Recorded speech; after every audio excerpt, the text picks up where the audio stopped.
бойы болған сөзі жылмаң, кімді көрсем мен сонан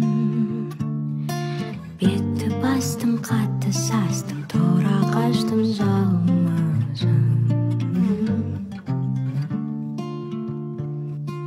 Өз ойында, тұл бойында мәні жоқ пендесі, түзде мырзаң үйде сыры, сөзі қылжаң еркесі.